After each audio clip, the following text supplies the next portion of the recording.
Halo, selamat pagi. Jumpa lagi dengan saya, ya. Selamat datang di pertemuan kita hari ini.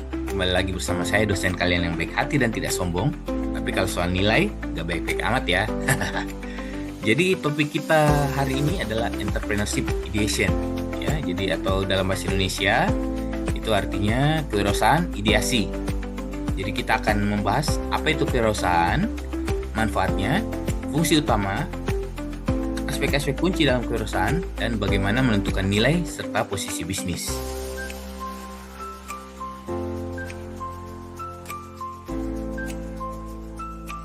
Oke, baik. Kita masuk ke pengertian wirausaha. Jadi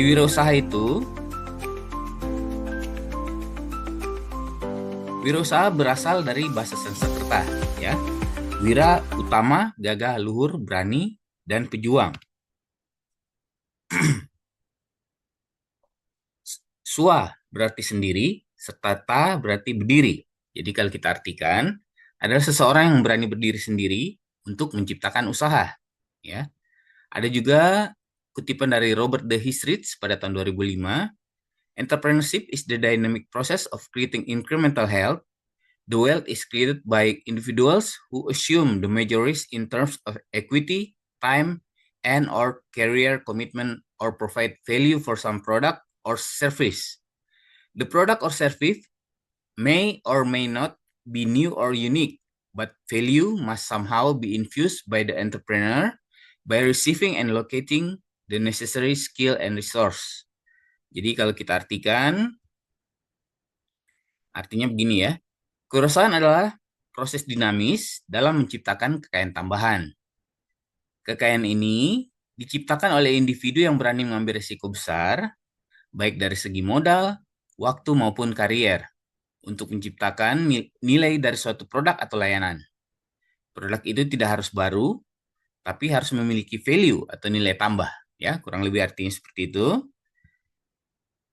Ada juga berdasarkan instruksi Presiden RI nomor 4 tahun 95, kewirausahaan adalah semangat, sikap, perilaku, dan kemampuan seseorang dalam mencari, menciptakan, dan menerapkan cara kerja, teknologi, atau produk baru agar lebih efisien, memberikan pelayanan yang lebih baik, dan memperoleh keuntungan yang lebih besar.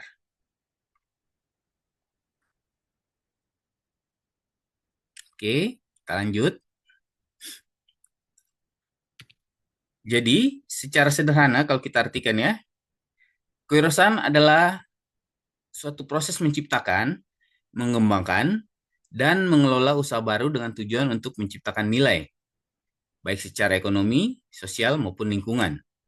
Jadi intinya, seorang wirausaha itu selalu melibatkan yang pertama adalah identifikasi peluang, sebentar saya akan jelaskan lebih lanjut. Yang kedua, pengorganisasian sumber daya. Yang ketiga, pengambilan risiko, dan inovasi. Ya, itu selalu lekat dengan yang namanya wirausaha. Oke, sekarang kita masuk ke manfaat dari wirausaha. Jadi menurut Thomas W. Schimmerer pada tahun 2005 ya, manfaat menjadi wirausaha antara lain. Yang pertama, kita bisa mengendalikan nasib sendiri. Kita bisa melakukan perubahan, mengembangkan potensi diri, meraih keuntungan secara maksimal, berperan aktif di masyarakat, dan melakukan hal yang kita sukai serta memberikan kepuasan atau rasa senang dalam mengerjakannya ya.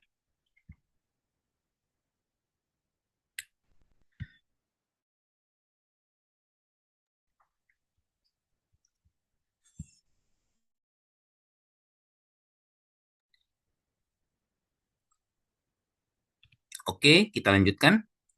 Fungsi-fungsi wirausaha. Jadi fungsi pokok dari wirausaha meliputi yang pertama adalah membuat keputusan penting, mengambil resiko, serta menetapkan tujuan dari perusahaannya. Ya. Terus selanjutnya adalah menentukan bidang usaha, pasar yang mau dimasuki, berapa besar modalnya, hingga berapa orang karyawan yang mau dipekerjakan. Yang ketiga, mengendalikan perusahaan agar menjadi lebih efisien dan efektif. Yang keempat, melakukan inovasi dan terobosan baru dalam produk maupun jasa. Yang kelima adalah memasarkan produk untuk memuaskan pelanggan dan menjaga keuntungan. Selain itu ada fungsi tambahan dari wirausaha ya, ya, yaitu menjaga lingkungan usaha, peduli pada CSR atau Corporate Social Responsibility, serta bertanggung jawab pada masyarakat.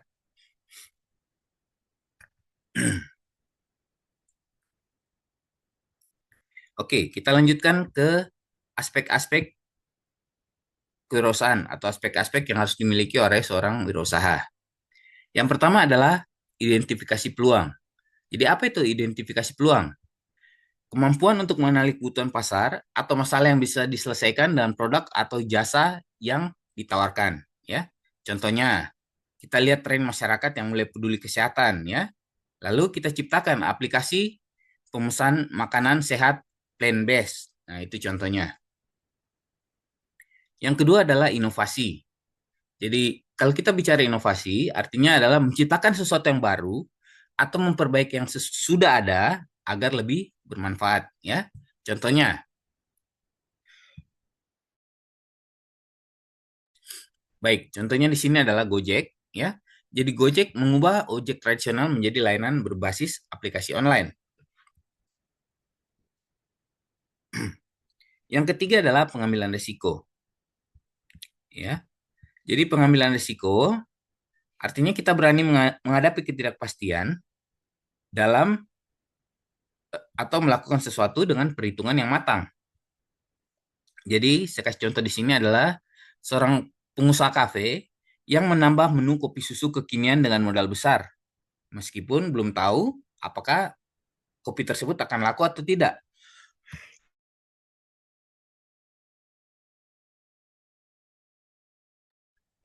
Yang keempat adalah pengorganisasian sumber daya, ya. Artinya mengelola modal, tenaga kerja, bahan baku, dan teknologi agar menjadi lebih efisien. Ya, jadi sumber daya itu termasuk modal, tenaga kerja, bahan baku, dan lain-lain. Ya, di sini saya bisa kasih contoh, misalnya ada startup kecil. Ya, startup kecil dia memanfaatkan freelancer untuk desain grafis supaya biayanya tetap rendah. Ya, jadi dia tidak sewa karyawan, dia sewa saja freelancer kecil untuk desain grafisnya. Terus yang kelima, kreativitas dan kepemimpinan. Apa artinya? Artinya adalah menciptakan ide unik sekaligus kita bisa memimpin tim agar visi bisnis bisa tercapai. Jadi contohnya di sini adalah pemilik usaha fashion, sorry ya. Oke, jadi contohnya di sini adalah pemilik usaha fashion lokal yang membuat desain baju dengan batik modern. Lalu dia pimpin tim pemasarannya untuk melakukan promosi melalui media sosial. Nah, itu contohnya ya. Terus yang keenam ada orientasi pasar. Jadi apa yang dimaksud dengan orientasi pasar? Fokus pada kebutuhan pelanggan, bukan sekedar pada keinginan dari pemilik usaha. Jadi contohnya di sini adalah marketplace seperti Tokopedia, dia menciptakan fitur gratis ongkir.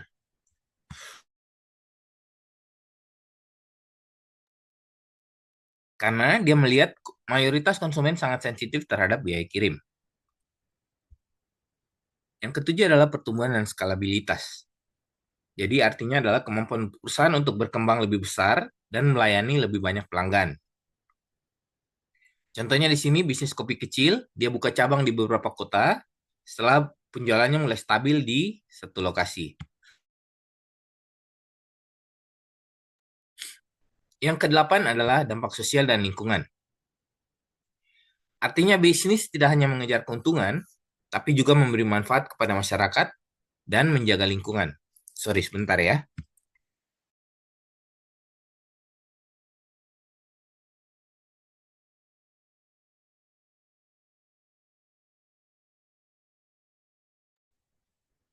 Oke, sampai di mana tadi? Dampak sosial dan lingkungan ya.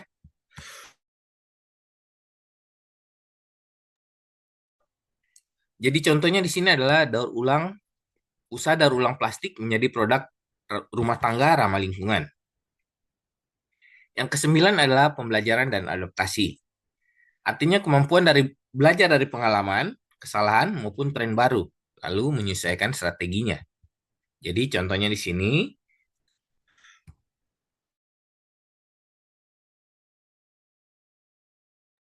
Contohnya di sini saat pandemi, restoran yang tadinya fokus dine-in beralih ke layanan pesan antar online ya, itu contohnya. Jadi setiap aspek di sini adalah mindset dan skill yang perlu dimiliki wirausaha agar bisnis bisa berkelanjutan dan kompetitif, ya.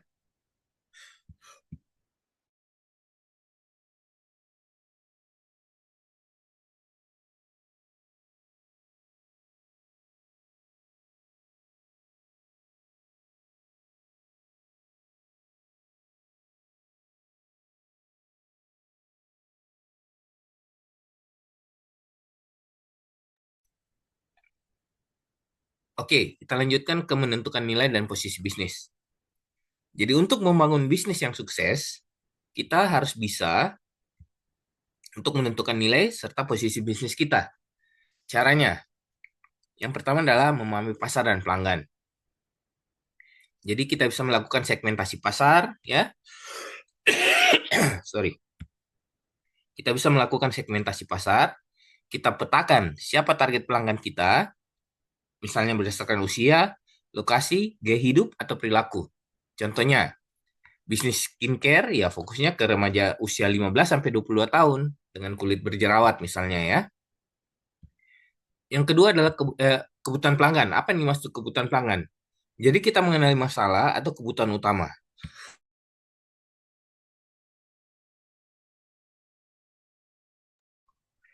Contohnya di sini adalah orang sibuk yang butuh makanan cepat saji tapi tetap sehat ya. Muncul layanan catering sehat harian. Yang kedua adalah analisis kompetitor. Jadi kita harus memahami posisi kompetitif kita bandingkan produk kita dengan pesaing dari segi harga, kualitas, fitur, dan distribusi. Contohnya ya, yang paling gampang kita lihat di sini, Indomaret lawan Alfamaret ya. Jadi harga mirip, tapi lokasi dan promonya berbeda. Terus kita juga harus memahami kekuatan dan kelemahan kompetitor. Kita cari celah untuk unggul,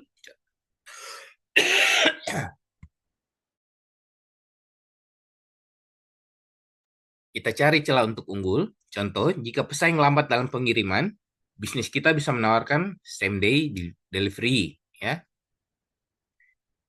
Yang ketiga adalah proposisi nilai atau value proposition.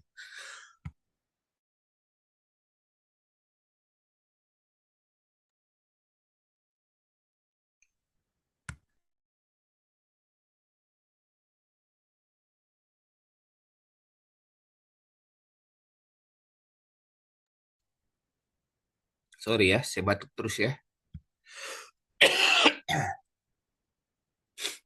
Artinya janji utama bisnis kepada pelanggan tentang manfaat yang dapat kita berikan.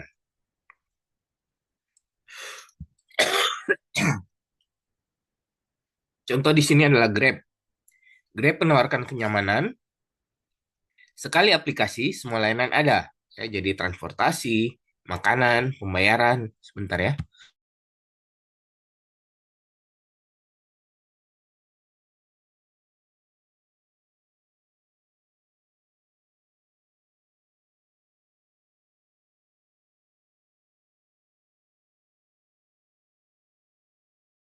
Oke, kita lanjutkan ke yang nomor 4 ya, model bisnis. Artinya, bagaimana bisnis kita bisa mendatangkan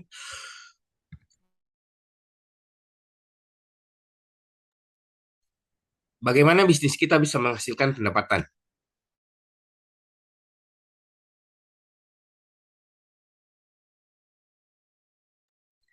Oke ya, saya lanjutkan di nomor 4 tadi ya, model bisnis. Jadi bagaimana bisnis kita dapat menghasilkan pendapatan. Ya, jadi contohnya di sini, misalnya Netflix, ya model bisnisnya adalah model langganan bulanan. Atau Spotify, freemium. Jadi misalnya dia kasih gratis dengan iklan atau berbayar tanpa iklan. Ya, itu adalah model bisnis. Yang kelima adalah harga dan penentuan nilai. Jadi,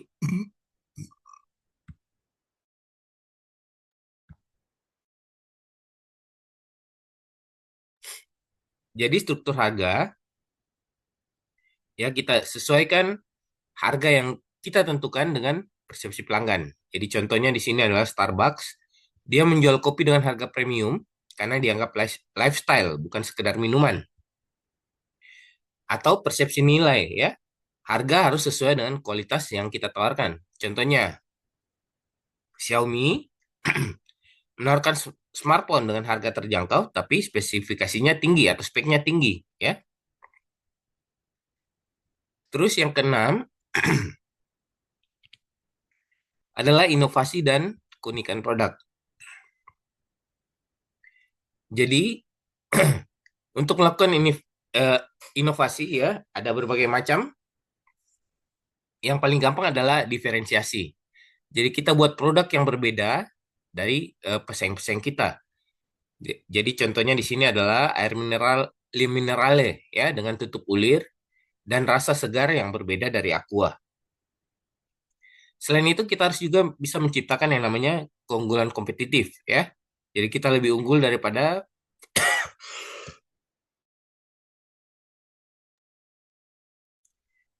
pesaing kita ya. Jadi bisa berupa teknologi, paten atau sumber daya unik. Contohnya di sini adalah Tesla yang unggul dalam teknologi baterai mobil listrik.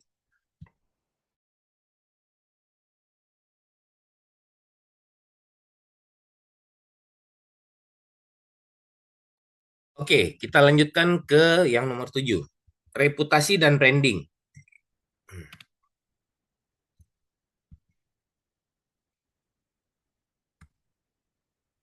Sebentar ya. Jadi brand positioning ya, itu harus kita itu harus bisa kita ciptakan ya.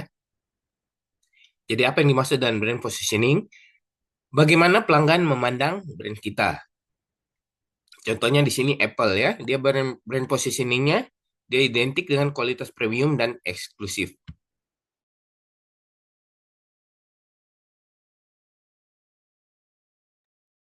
Oke, kita lanjutkan ya. Ada juga yang namanya brand equity atau nilai yang melekat pada merek karena kepercayaan dan loyalitas pelanggan. Ini kalau misalnya usaha-usaha yang sudah bagus ya, ini pasti mereka sudah bisa ciptakan ya. Contohnya di sini adalah orang yang tetap membeli sepatu Nike walaupun ada sepatu yang lebih murah. Terus yang kedelapan adalah jaringan dan kemitraan. Ya, jadi kita harus mampu sebagai seorang wirausaha membentuk yang namanya aliansi strategis. Jadi apa itu aliansi strategis? Kerjasama dengan pihak lain untuk memperluas pasar. Contohnya di sini adalah GoFood yang bermitra dengan ribuan restoran agar aplikasinya semakin lengkap.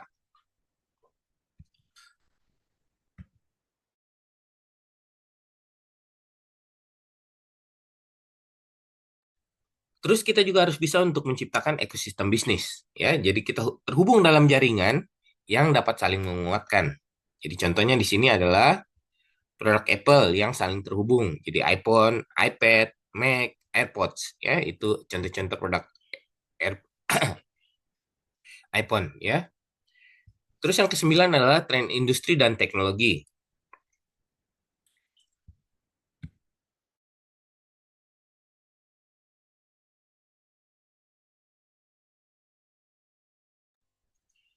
Oke, kita lanjutkan ke tren industri dan teknologi, ya.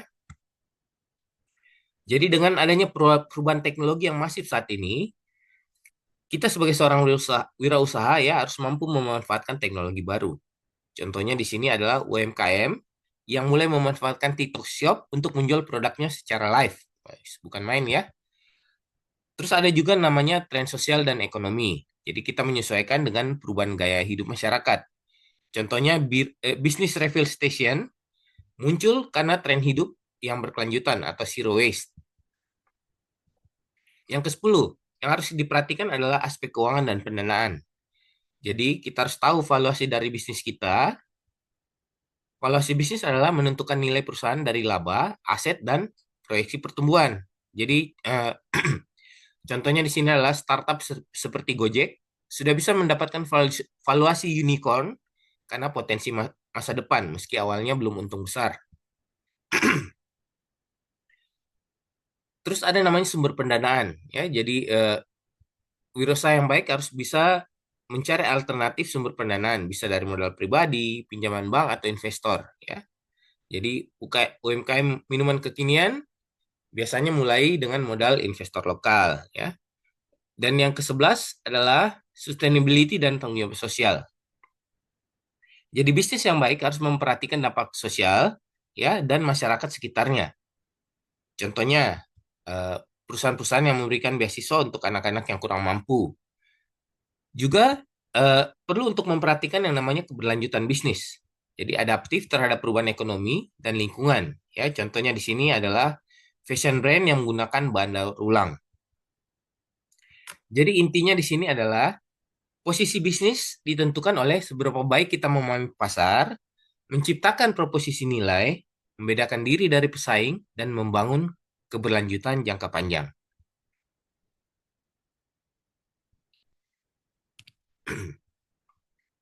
Oke, jadi apa yang dapat kita simpulkan dari pembelajaran hari ini ya? Jadi kesimpulannya, kewirausahaan itu bukan hanya soal mencari keuntungan ya, tapi juga menciptakan nilai tambah, memberi solusi dan beradaptasi dengan yang namanya perubahan. Maka ya saya harapkan dari adik-adik di sini ya, kita siapkan diri menjadi wirausaha yang inovatif, bertanggung jawab dan berdesain global. Oke, terima kasih. Sampai jumpa pada pertemuan kita berikutnya.